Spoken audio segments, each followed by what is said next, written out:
વધુ માહિતી મેળવીએ માર્કેટ એક્સપર્ટ પ્રતીક પટેલ આપણી સાથે જોડાયા છે। પ્રતીકભાઈ, જે રીતે માર્કેટમાં આજે નેગેટિવિટી દેખાઈ રહી છે, મોટો કડાકો દેખાઈ રહ્યો છે, મુખ્ય કારણ આપ શું માનો છો? જે રીતે યુએસ અને ઈરાન વચ્ચે સીઝ ફાયર થયા પછી જે પ્રોપર યુદ્ધ વિરામની સંભાવનાઓ જોવાતી હતી તે થઈ રહી નથી અને ફરીથી યુદ્ધ શરૂ થવાના એંધાણ જોવા મળી રહ્યા છે, જેને કારણે ગ્લોબલ લેવલે એક ડરનો માહોલ ફરીથી જોવા મળી રહ્યો છે અને ક્રૂડ ઓઇલના ભાવ સતત વધી રહ્યા છે, સાથે ડોલર ઇન્ડેક્સ પણ સતત વધી રહ્યો છે। એનું રિફ્લેક્શન આપણે ભારતીય બજાર એઝ વેલ એઝ ગ્લોબલ માર્કેટમાં જોઈ રહ્યા છીએ। જી, તો હાલ રોકાણકારોએ શું કરવું અને ડોલર સામે રૂપિયો જે છે એ નીચલા સ્તરે પહોંચ્યો છે, તેની સામે હાલ આગામી સમયમાં આપ શું જોઈ રહ્યા છો? જી, રોકાણકારોએ હાલમાં સારા ચુનિંદા ખાસ કરીને જે ડોમેસ્ટિક ઇકોનોમી ઉપર ફોકસ્ડ શેર છે તેવા શેરો ઉપર ફોકસ કરવું જોઈએ। રૂપિયાની પરિસ્થિતિની વાત કરીએ તો જે રીતે ડોલર વધારે સ્ટ્રોંગ થઈ રહ્યો છે અને ક્રૂડના ભાવ જે રીતે વધી રહ્યા છે, કદાચ બની શકે કે આવનાર સમયમાં રૂપિયો હજુ વધારે નબળો થઈ શકે છે। તો મને લાગે છે કે રૂપિયાની નબળાઈ ખાસ કરીને જે ઇમ્પોર્ટ ઓરિએન્ટેડ સ્ટોક્સ છે અને સેક્ટર છે એની ઉપર વધારે ચિંતાનો મોજું ફેરવી શકે છે। તો પ્રતીકભાઈ, હાલમાં વૈશ્વિક સંકેતોને જોતા આગામી સમયમાં હજુ પણ માર્કેટ ડાઉન જઈ શકે છે, તો રોકાણકારોએ કયા શેરમાં રોકાણ કરવું જોઈએ હાલના તબક્કે? જી, ચોક્કસથી હજુ જે રીતે ગ્લોબલ પરિસ્થિતિ છે આવી સિચ્યુએશનમાં માર્કેટમાં વોલેટિલિટી જોવા મળી શકે છે। માર્કેટ પ્રાઇસ વાઇઝ વધારે નીચે જાય એવી સંભાવના ઓછી લાગી રહી છે, પરંતુ માર્કેટમાં ટાઈમ વાઇઝ કરેક્શન હજુ આગળ વધતું જોવા મળી શકે છે, એટલે કે એક રેન્જની અંદર માર્કેટ બંને તરફના મૂવ ફાસ્ટ બતાવી શકે છે। રોકાણકારોએ ખાસ કરીને આવા સમયમાં જો લાંબા સમયનો વ્યૂ હોય તો શોર્ટ બ્લાસ્ટ એસઆઈપી કરવી જોઈએ, એસઆઈપી વધારવી જોઈએ અને ખાસ કરીને એવા સેક્ટર કે જેને ગ્લોબલ લેવલની અનિશ્ચિતતાથી અને ક્રૂડના ભાવ વધારાથી વધારે નુકસાન નથી થતું તેવા સેક્ટરમાં રોકાણ કરવાનો પ્રયત્ન કરવો જોઈએ। જી પ્રતીક, આભાર આપનો અમારી સાથે જોડાવા માટે। તો આ હતા માર્કેટ એક્સપર્ટ પ્રતીક પટેલ અને તેમણે કહ્યું છે કે હજુ પણ ટાઈમિંગ વાઇઝ જોઈએ તો આગામી સમયમાં આ પ્રકારની સ્થિતિ દેખાઈ શકે છે। ડોલર સામે રૂપિયો રેકોર્ડ નીચલા સ્તરે આવી ગયો છે। ડોલર સામે રૂપિયો 21 પૈસા ઘટીને 96.70 પર ખુલ્યો, નવા રેકોર્ડ નીચા સ્તરે પહોંચ્યો છે રૂપિયો। રૂપિયાનું સતત ધોવાણ થઈ રહ્યું છે। બ્રેન્ટ ક્રૂડના ભાવ રાતોરાત વધ્યા છે, ત્યારે આ તરફ યુએસ રાષ્ટ્રપતિ ડોનાલ્ડ ટ્રમ્પ અને ચીનના રાષ્ટ્રપતિ શી જિનપિંગ વચ્ચેની જે બેઠક હતી તેમાં કોઈ નોંધપાત્ર પરિણામ આવ્યું નથી।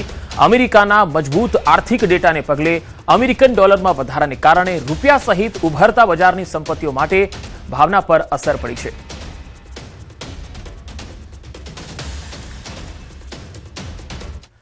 રાજ્યમાં ગરમી ઘટવાની અલગ અલગ હવામાન નિષ્ણાતો દ્વારા આગાહી કરવામાં આવી છે। હવામાન વૈજ્ઞાનિક પ્રદીપ શર્માના મતે આગામી 2 દિવસમાં 2 થી 3 ડિગ્રી તાપમાન ઘટવાની સંભાવના છે। 2 દિવસ દરિયાકાંઠાના વિસ્તારોમાં ગરમ અને ભેજવાળા પવન ફૂંકાવાનું પણ અનુમાન છે। તો હવામાન નિષ્ણાત અંબાલાલ પટેલે આજથી 23 મે દરમિયાન પ્રી મોન્સૂન એક્ટિવિટીનો વરસાદ થવાની શક્યતા વ્યક્ત કરી છે। ખાસ તો સૌરાષ્ટ્ર, દક્ષિણ ગુજરાત અને પૂર્વ ગુજરાતના ભાગોમાં વરસાદની સંભાવના છે।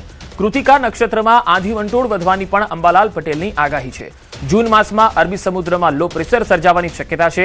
આગાહીકાર અથર્યા શેટ્ટીએ સુપર અલ્નિનોની સંભાવનાને નકારી કાઢી અને ભારતમાં દુષ્કાળની કોઈ શક્યતા ન હોવાનું અનુમાન વ્યક્ત કર્યું। અથર્યા શેટ્ટીએ આ વર્ષે ચોમાસામાં હળવાથી સામાન્ય વરસાદની આગાહી કરી છે।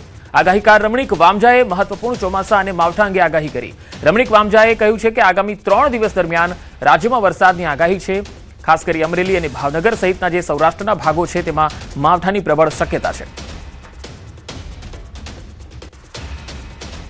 तो क्या तापमान है तो हम उम्मीद करते हैं कि अगले 2 दिन के बाद थोड़ा सा और आने की संभावना है। फिलहाल हम हीट वेव की कोई वार्निंग नहीं दे रहे हैं, लेकिन हॉट एंड ह्यूमिड हमने डे 1 और डे 2 कोस्टल गुजरात रीजन में रखा है, जिसमें सौराष्ट्र नॉर्थ गुजरात कोस्ट के है और सौराष्ट्र कच्छ का भी कोस्ट है, जो उसमें भी हॉट एंड ह्यूमिड कंडीशंस एक डे 1 और डे 2 में रहने की उम्मीद है।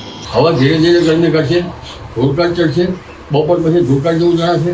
કૃતિકા નક્ષત્રમાં આંધી વંટોળનું પ્રમાણ વધશે અને ધીરે ધીરે પ્રી મોન્સૂન એક્ટિવિટીનો વરસાદ પણ થવાની શક્યતા રહેશે। તારીખ 18 થી 23 પ્રી મોન્સૂન એક્ટિવિટીનો વરસાદ કેટલાક ભાગમાં થવાની શક્યતા રહેશે, જેમાં સૌરાષ્ટ્રના દરિયા કિનારાના ભાગો, દક્ષિણ ગુજરાતના ભાગો અને પૂર્વ ગુજરાતના ભાગો અને ગુજરાતના અન્ય ભાગોમાં પ્રી મોન્સૂન એક્ટિવિટીનો વરસાદ બપોર બાદ થવાની શક્યતા રહેશે। આ ઉપરાંત લગભગ ભારે ગતિના પવનો ફૂંકાશે અને કાચા મકાનના સાપરા ઉડી જાય તેવા પવનો હવે ધીરે ધીરે ફૂંકાવાની શક્યતા રહેશે। વરસાદની એક માવઠારૂપી વરસાદ થાય એનું કારણ કે કૃતિકા નક્ષત્ર બેસેલ છે। કૃતિકા નક્ષત્ર 11/5 થી 23/5